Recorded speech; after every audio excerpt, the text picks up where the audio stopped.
idea. How strange. I think it was only because he thought I was all alone. Where you're concerned, my dear, there may be more to it. You're very attractive. What's puzzling, he also came to see me and suggested the same thing. Well, that is all. Very. Of course, I didn't need his advice. I have a perfectly good solicitor. It does make one wonder what that man is up to. I don't think you do anything dishonorable. I expect you're right. I'm just being cautious. And I'm worried about you too, my dear. Because you are alone, really, aren't you?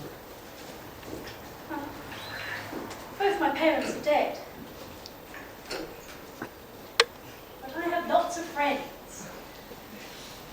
Well, I never had any children, so now I'm alone too. Anne, Oh, I'm sorry, my dear. I didn't bring you here to talk about me. Oh, I don't mind. I enjoy hearing about other people's lives. Oh, mine's far too dull to go into. Has Superintendent Battle been to see you? He came all the way down to Wallingford. It was so unnecessary.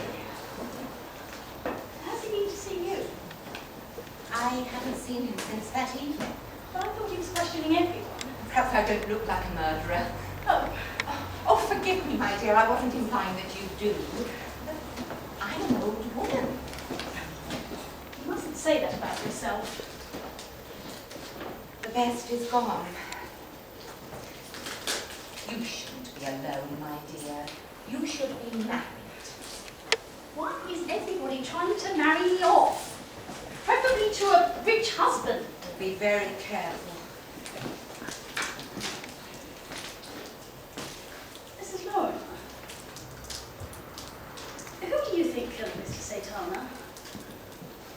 You really are worried about this, aren't you?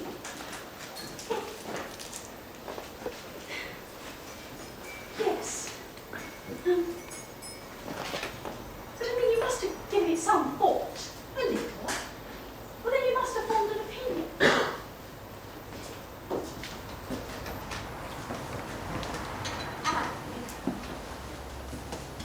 You think Superintendent Battle suspects you, don't you? He seems to be paying me an awful lot of attention. So much more than anyone else. You're not hiding anything. Why me? Well, it's simply that in my view, the police are like a dog with a bone if they believe that someone has done it. Point I was making. Do you think they'll ever find the murderer? Oh, come on, my dear, this is much too morbid a subject. It's just I have this terrible feeling. And I can't shake it off. And last night I had this nightmare. My hands were tied and the noose was around my neck and I heard... Stop, Anne. Oh, Anne, stop. Oh, my dear. Come and sit down.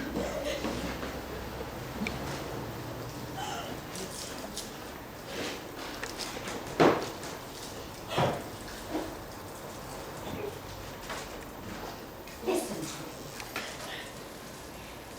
I'm sure something will happen to clear you of the murder. It doesn't matter what you've done, it will happen. And when that happens, you'll have nothing to worry about. You'll be safe. When this is over, when you're safe, I want you to promise me that you'll never do anything wrong again. Promise me. I promise. Whatever you do, don't let me down.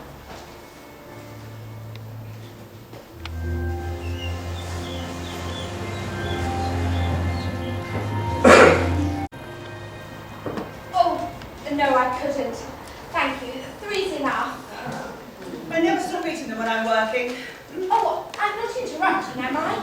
I never stop eating them when I'm not working. Anyway, I'll do anything to get away from the typewriter.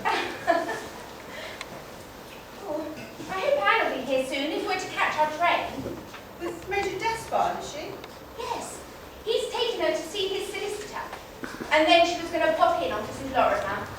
Wonder why he arranged that. He wants to help her. I don't know that it is a help. In fact, it makes her look more guilty. Still, perhaps that's what he wants. Oh no, he's such a nice man. Upright. Handsome. Well, yes, I suppose he is. Have you fallen for him? What a question. My dear, in my profession, it's the sort of question one can ask and not even turn a hair. And I grant you, he's a good-looking specimen. I think he's more interested in Anne.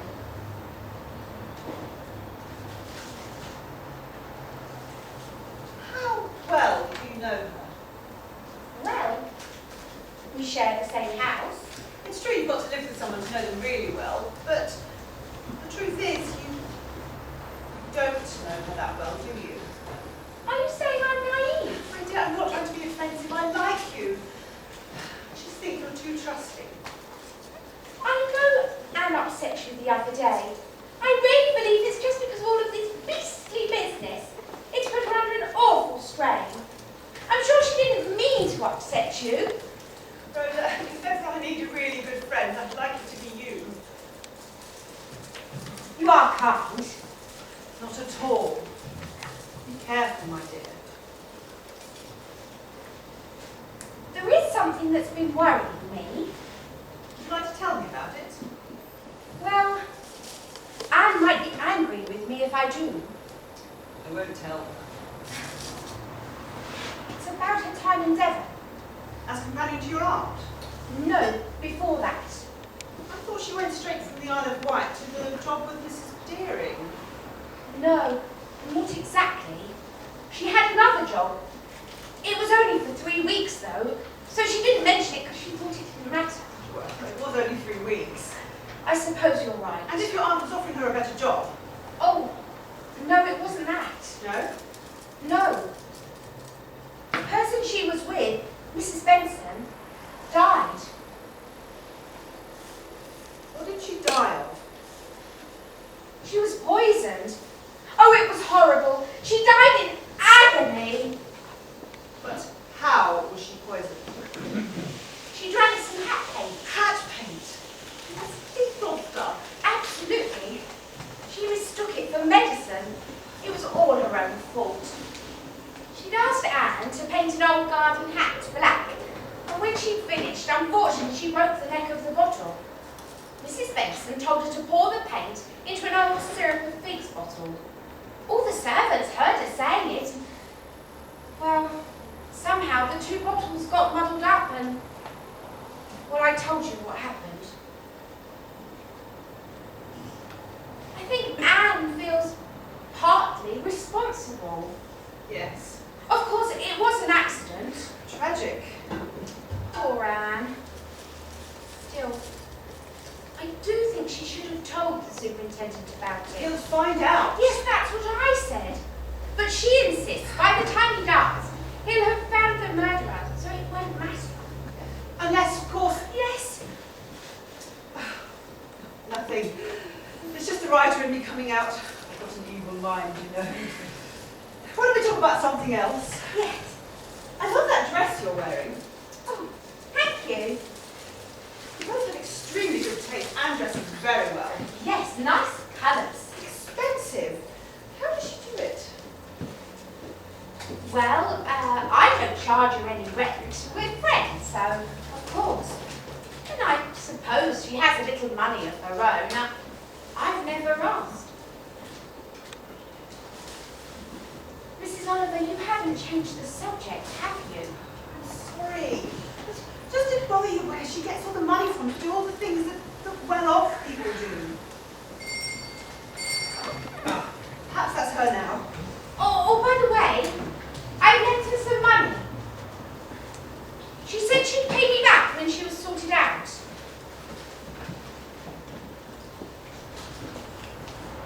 Oh, there you are, my dear. Won't you come in? Not too late, the 5:15. No, we'll be all right. How did it go? Well, he seems a competent man. Only I'm not to talk about it unless he's there. Would you like a Cox's? No, thank you. viewing, was it? At the solicitor's? No. Rhoda, I think we really ought to be going. Well, yes, I suppose. What a pity. I'm so enjoying your company. Oh, thank you. I've had a lovely time. Well, do come again. Before you go, actually, I wondered if you'd mind helping me. Have I ever told you I've got 8 nieces? No. Well, I have. The thing is, every Christmas, I send each one of them a pair of silk stockings. This afternoon, I rang Harvey Nichols and he sent around this box full, just in from Paris. Goodness! How many pairs are there? I've no idea. Well, they told me to choose 8 pairs and send the rest back, but I just can't seem to make up my mind. And I was hoping you would both help me, and if it'd only take a moment. Oh, they're all gorgeous. Oh, I love these ones. They're almost silver. That's one pair then. Oh, Mo, how wonderful. A pink. Oh, they're pure silk. 38 and 6pence a pair. Gosh, your nieces are lucky. I agree. What a lovely aunt. Oh, I love these sweet pairs. They're absolutely delicious. Oh, I like these two. Well, I like them all. Well, I've got my 8 pairs then, and thank you both. Oh, thank you. I enjoyed myself. I think we really ought to be going, Rhoda. I'll see you out. No, there's no need, really, Mrs. Oliver. We can find our way. Thank you. Thank you. Safe journey. Take care, my dears. Rhoda, take care.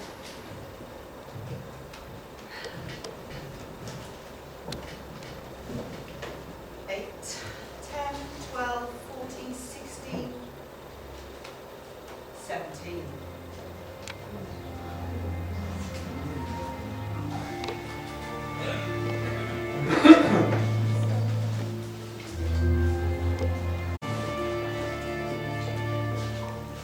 Forgive me, Dr. Roberts, but whatever I do, I must get this letter in the post by this evening. Don't apologise.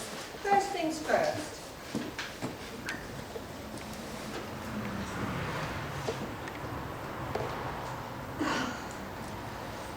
Now, you have my undivided attention.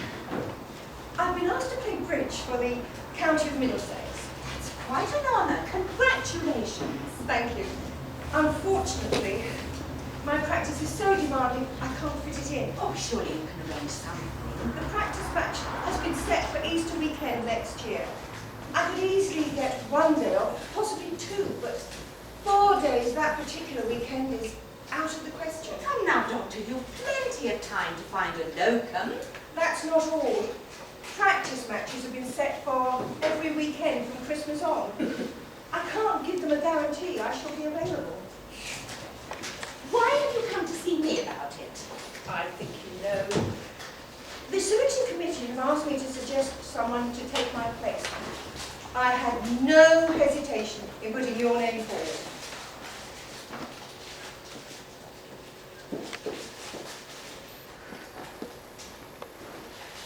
I'm very sorry, Dr. Roberts.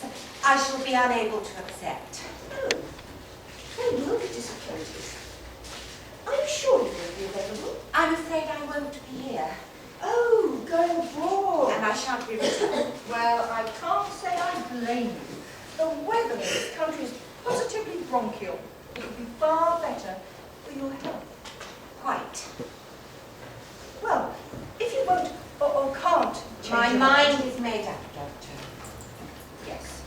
However, thank you for considering me a good enough player to represent the county. My dear Mrs. Lorimer, we both know you're a far better bridge player than I will ever be. It just so happens that the chairman of the selection committee is an old friend. Oh, you're far too modest. Goodbye.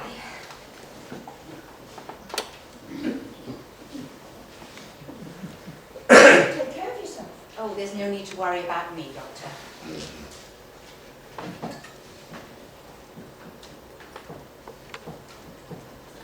Oh, would you like me to post this letter? Oh, no, I've more to write. My maid will see to it. It's no Very well. Goodbye then, and let's hope this murder business resolves itself soon. It will. We both know who did it, don't we? Do we? Yes, I'm sure we do. I saw it happen. And I think you did too.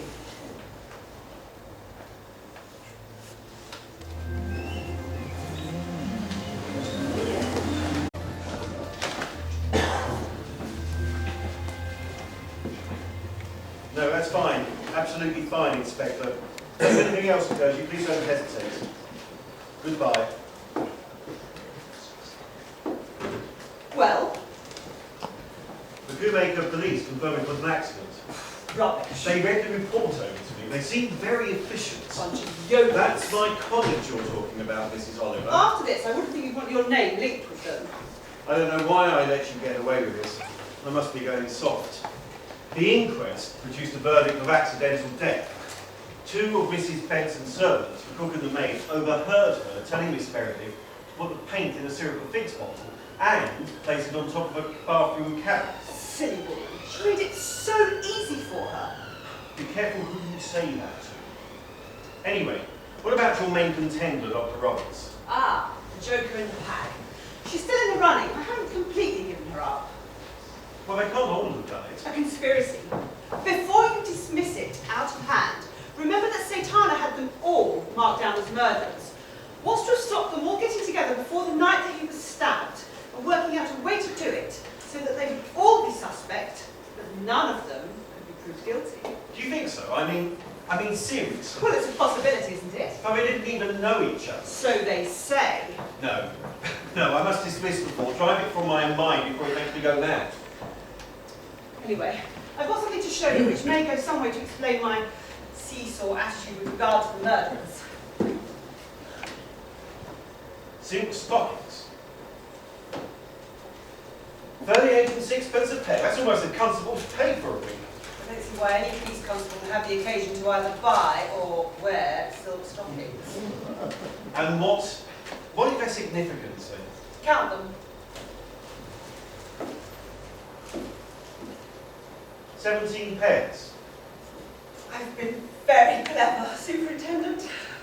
Do you know, I don't think modesty would sit very well on your shoulders, Mrs. Oliver. I agree. Hear me out.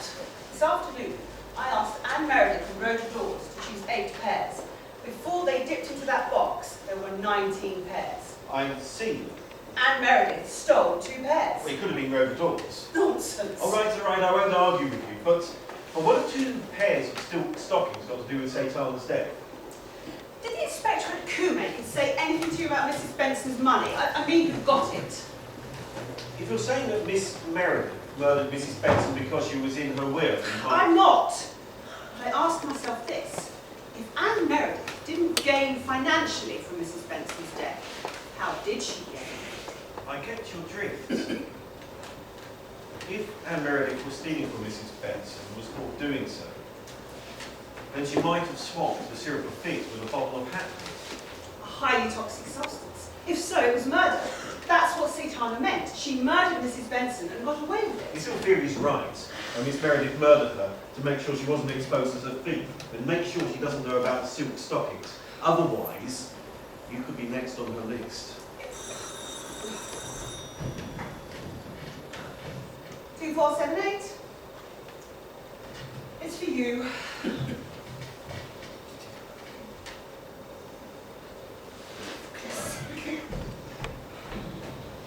Superintendent Battle. Yes, Sergeant. I'll come over straight away. Is there anything else, Sergeant? Goodbye. Mrs. Lorimer has asked me to come over urgently. She says that she knows who murdered Satana.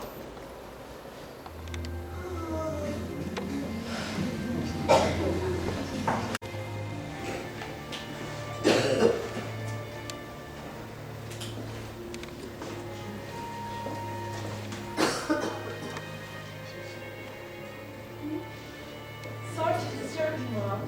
The Superintendent Battles is here to see you. Oh, do show him.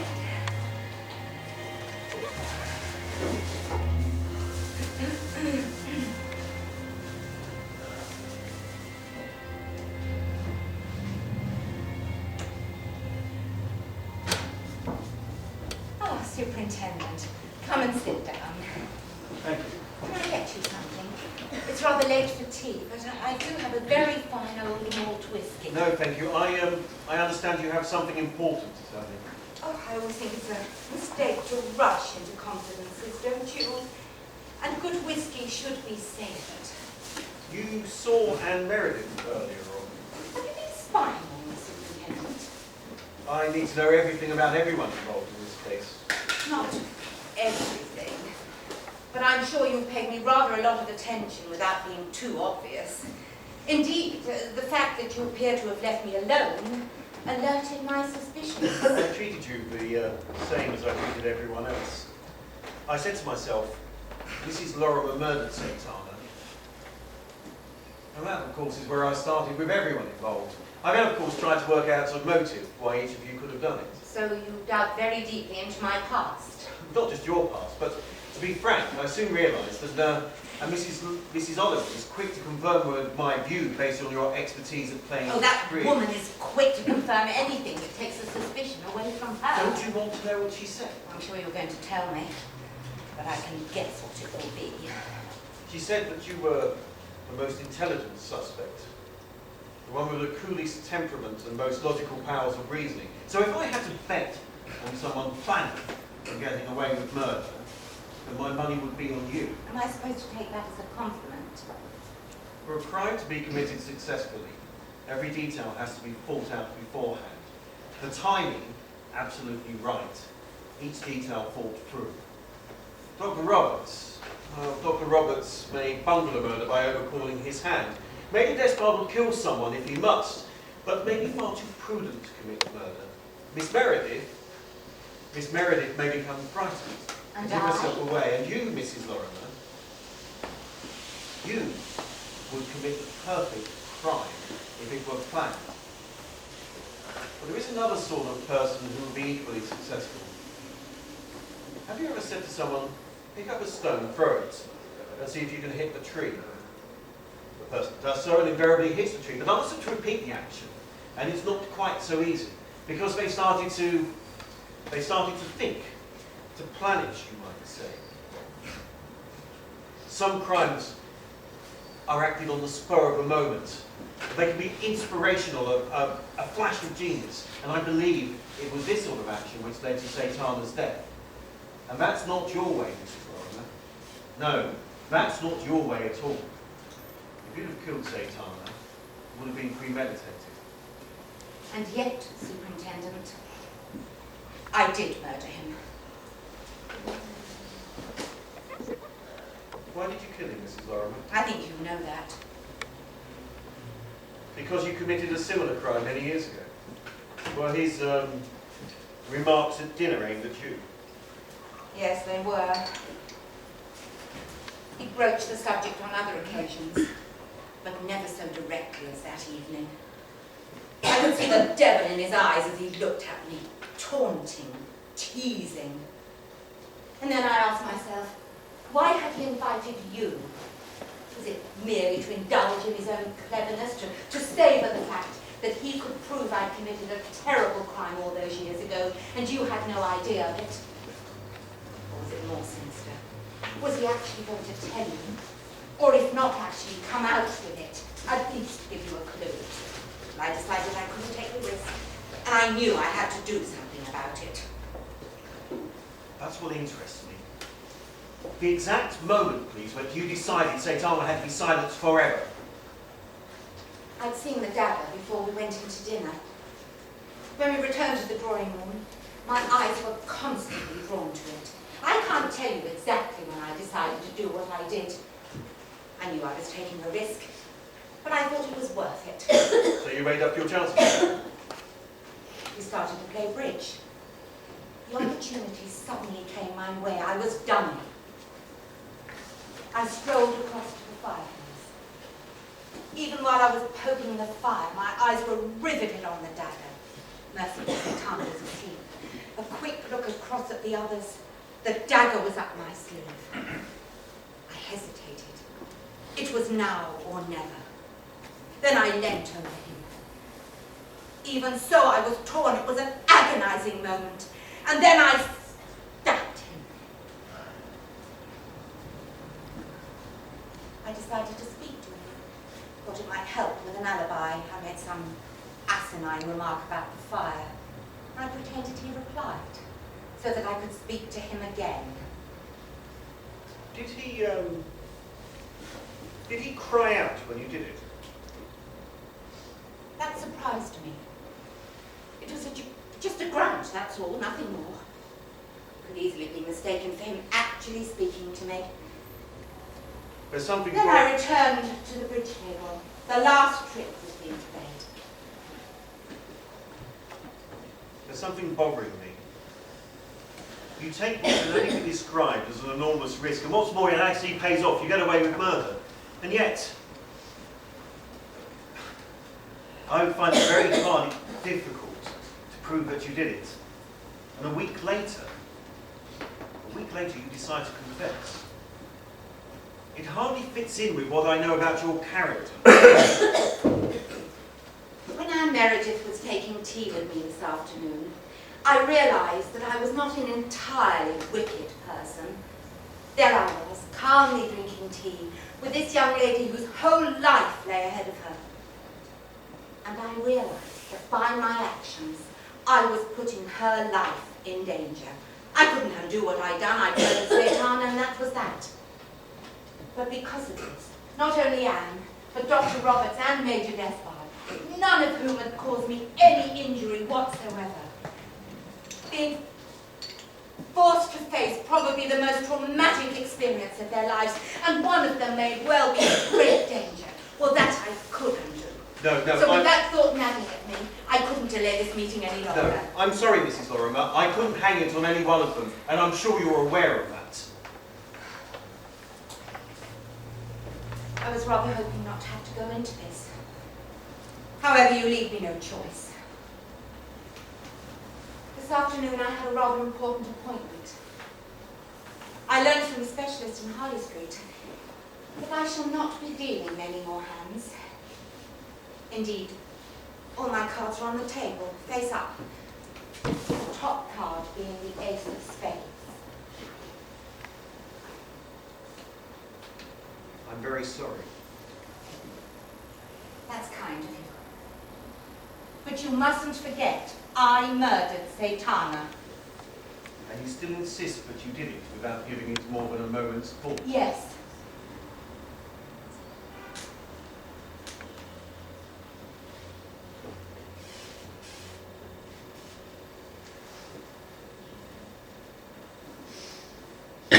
I'm quite willing to accept that you murdered Satana. You've admitted that you committed a similar crime many years ago, which I shall be looking into. I understand. What's more, I believe it had a great bearing on this case. And when you saw your specialist this afternoon, I believe that you were overcome with emotion. And when you saw Anne Meredith, you could not help but feel compassion for her. Oh, that's because ridiculous! she committed the same crime which you did all those years ago. I want the truth, Mrs. Lorimer. You saw Anne Meredith murder Satana, didn't you? Go through it from the beginning, Doctor, and try to remember every detail. I'll do my best. Well, do better, Miss Madison. I got up at about 7:30 a.m. I came downstairs. My housekeeper had prepared breakfast. Well, breakfast isn't breakfast for me unless I have the Times to read, and it hadn't arrived. Yes. Put me in an irritable frame of mind. Yes. Then I thought I heard it drop through the letterbox. Turned out to be the post. Well, I don't normally look at my letters until Miss Burgess arrives, but as I had nothing else to do, I opened one. It was for Mrs. Lorimer. Briefly, it says that she's sorry for all the trouble she's caused and that it was she who'd murdered Satana. And that it was her intention to put matters right. She goes on to explain about seeing a Harley Street man and the result of that consultation. I gather she sent the same letter to Major Despard and Miss Meredith. And what did you do next? I didn't hesitate, except to get my housekeeper to phone you. Then I got in the car and dashed over here. I tried artificial respiration, heart massage. I didn't have any adrenaline with me, but in any case, Overdose. sleeping tablets, Veronal, one of the barbiturates. Yesterday's date on this. I did notice. She must have taken the lot. Sergeant, would you ask the maid to come in, please? Yes, sir. Look, if you don't need me anymore, I have a very busy morning ahead of me. And it does seem as though you've solved Saitana's murder. Yes. Yes, it does, doesn't it? I just wish I could have done more to help her. Of course. Thank you, Doctor.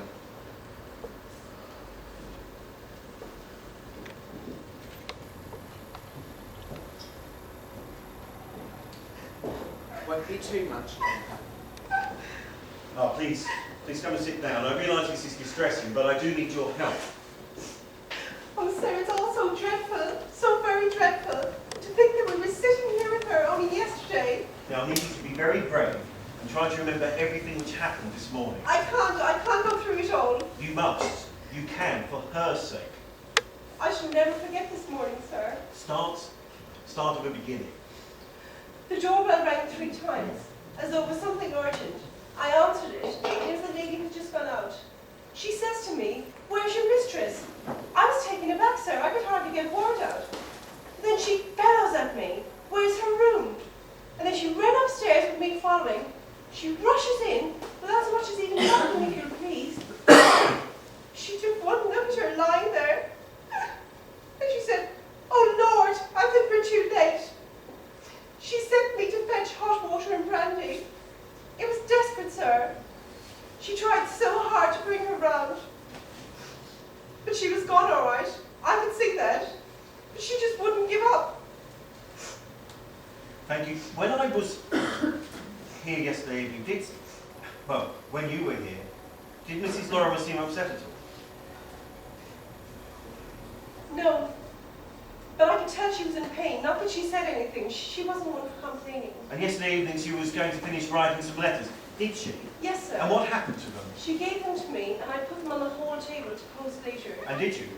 Well, You mean you didn't post them? I was going to. I wouldn't have liked the mistress to have known. But it was raining, and when the gentleman offered... Which gentleman? The military gentleman. Major Despard? Yes, sir. He called here quite a while after you'd left. I tried to put him off, but he was insistent. The mistress looked so tired. Sergeant, would you call Major Despard and tell him I want to see him here at once? Yes, sir. Now, I want you to think very carefully. How many letters were there? 2. No, I tell a lie. There were 3. Now, this is crucial. Who were they addressed to? I don't know, sir. Think. I can't. You saw the top one. Yes, sir. You must have seen an address on it. I don't remember. It's very important. I didn't notice, but I'm sure one of them was addressed to Horace. How can you be so sure if you didn't notice? Because I asked the mistress to order some things for cook and to pay the bill.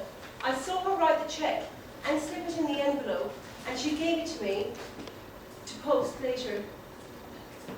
Good. Now, is there anything else which you need to tell me? Nothing, sir.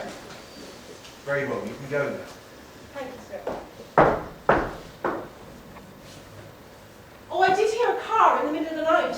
Right outside? Yes, sir. I wasn't having a very good night. It must have been about 2 in the morning. I thought I'd heard it drive around the back, but I couldn't be sure. And then I heard it drive away again, about a half an hour later. Thank you.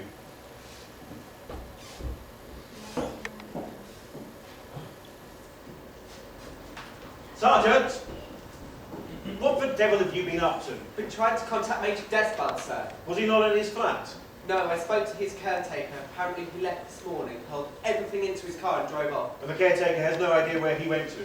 No, other than he drove up Piccadilly in the direction of Green Park. Yes, he must have been on his way to Wendon Lodge.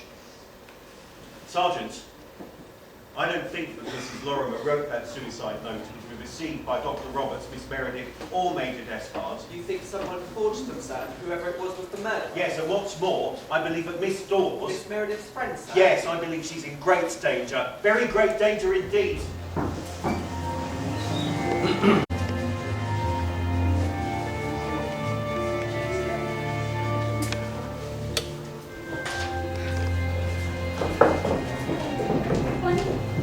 Are you sure you haven't said anything to anyone? Me? Well, oh, you didn't tell the superintendent, did you? No! You're not lying to me, are you, Rhoda? I swear to you, I didn't say a word to him about Coonmaker. Really, Anne? There's no need to be so thoroughly nasty. It's my business. If I want to tell him, I will. And I'd rather you didn't interfere. I didn't tell him, damn you. Really, what's got into you today? A guilty conscience? I'm so sorry, darling. Oh, I've got such a headache. Oh.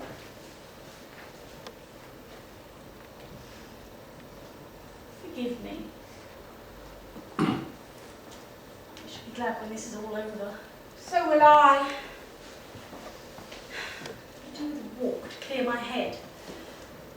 I know, why don't we go for a stroll down by the riverbank? I've got such a lot to do, Anne. We could go out in a punt. It's very warm. I know. Or we could even go to the Ferry Inn. Oh, please. Oh, please, it'll be so exciting. Oh, all right. But, there's something I must ask you. Can't it wait? No, if I don't do it now, I shall forget. Did you go out last night? You know I went to bed early. It's just... I thought I heard you go out. Much later. In the car. The car's out of action. No, it isn't. It's been repaired. I told you. Well, I didn't go out. Now do come along, Rhoda.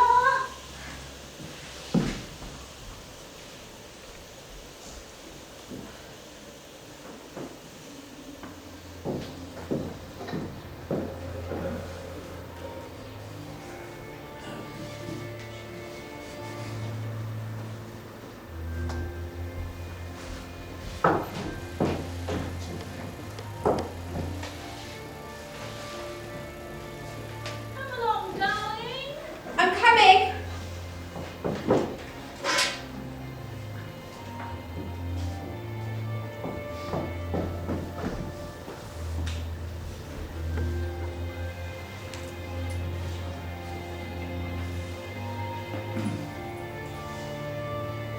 Hello? Is anyone home? Miss Dawes? Rhoda? Anne?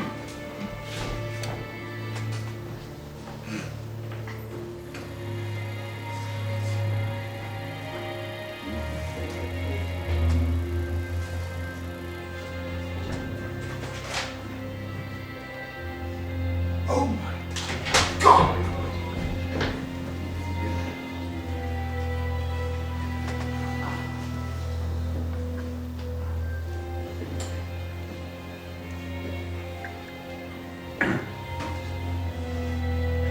Sergeant, are you sure that's Major Despard's car outside? I should know, sir. Well, where is everyone?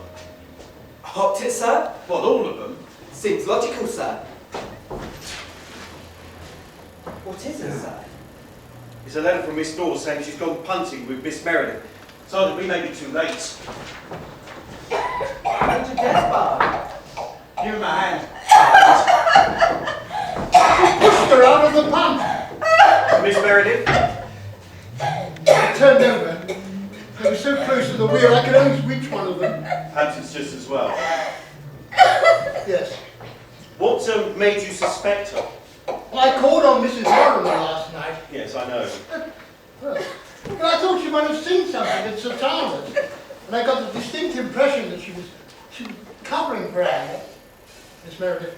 Anyway, I offered to, as I was leaving, I offered to post some letters for her.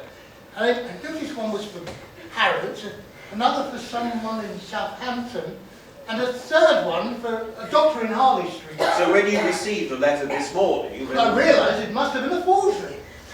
I knew that Miss Meredith had received a letter from Mrs. Lorimer last week, so she had plenty of time to practice forging the handwriting.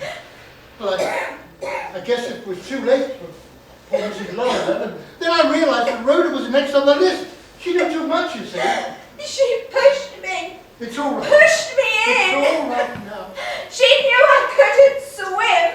There's nothing more to worry about. It's all over now. No, I'm sorry. But there's a few more shocks to come yet. I don't understand. Didn't he say anything else? No, he phoned me and explained he couldn't get hold of you. But I've been at home all day. I can only pass on what he said. He tried, couldn't get in touch with you. Since he was in the country, he asked me if I would come and get It you. all seems highly suspicious to me. What are you worrying about? He probably wants to put our minds at rest. You could have just popped round to see me. Anyone would think you had a guilty conscience. I'll thank you both. I don't know why you couldn't get hold of me, Superintendent. I've been at home all day. What's all Give this me about? a moment, please. I really ought not to be here. I've got better things to do. I wouldn't have asked you if it wasn't important. And in any case, you've solved it now. Oh, I said it was that young girl, Miss Meredith. I don't know why you want me here. Calm down and sit down, Mrs. Oliver.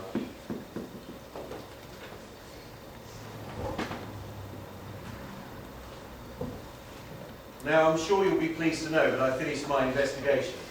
What made you suspect Miss Meredith, Superintendent? It was Mrs. Oliver. She discovered all sorts of things about Miss Meredith, things which indicated that she wasn't just a habitual criminal, but a murderer as well. Isn't that right, Mrs. Oliver? I was just doing my duty as a citizen. Yes. Yes, however, I'm getting ahead of myself. He started with Mrs. Oliver's view of the characteristics of each of the four players. Take you, Major. A man with any amount of nerve, accustomed to making quick decisions.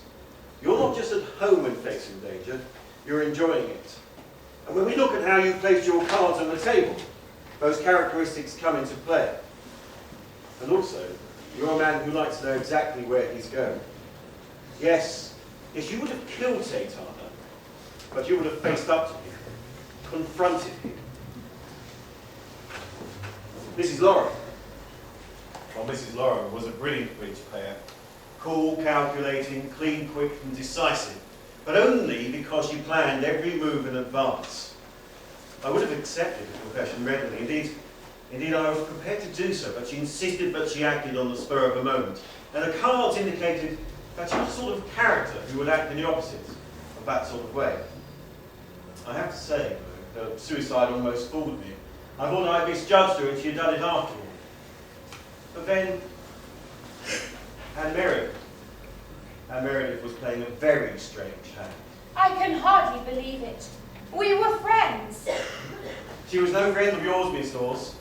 When we look at her card, we see she was a timid, reticent bridge player, unwilling to take risks. And yet, if she was a friend, well, let me put it this way. When a dog corners a cat, the cat cowers, shaking with fear. But if there is a way out, then the cat will defend itself, suddenly pounce, and more often than not win. When we look at her scorecard, we see that she was an economical bridge player. She even turned it over and used the back. A sign of poverty, or at least someone without a great deal of money to spare. And also, according to Mrs. Oliver, you set her a little trap, didn't you? The stockings. That's right, isn't it, Mrs. Oliver? Apparently, there were 2 pairs missing. Oh, how awful. We were supposed to be helping. Oh, she was helping.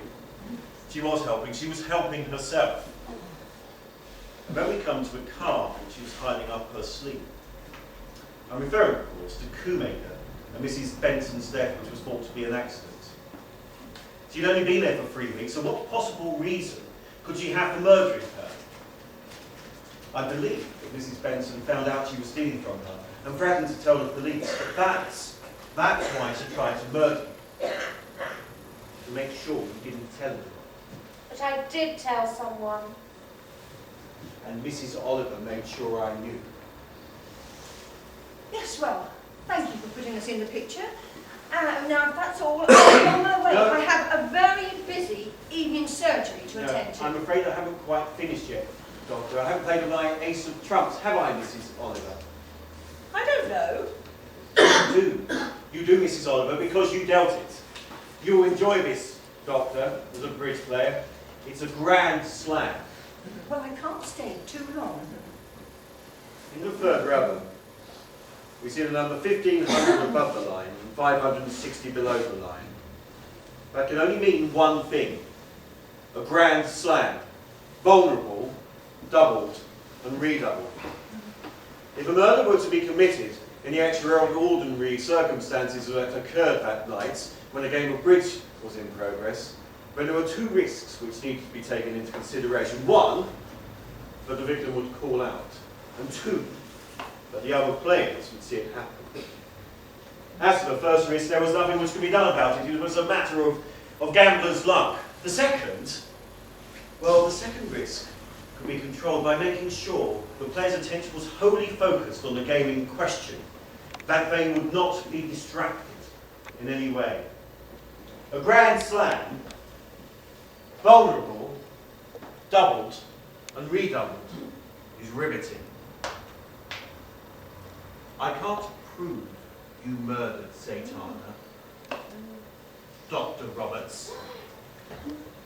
Nor can I prove that you poisoned Mr. Craddock with his shaving brush, and how you murdered Mrs. Craddock will forever remain a mystery. But what I can prove is that you murdered Mrs. Lorimer. That's absurd! You bluffed your way into her room, and like the card player you are, you bluff again.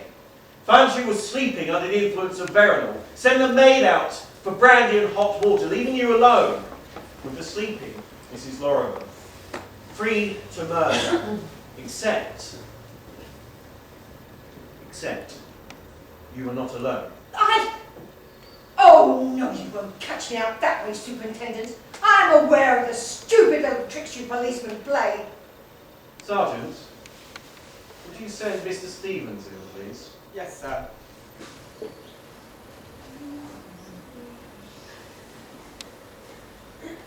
Mr. Stevens, is there anyone in the room who you recognise?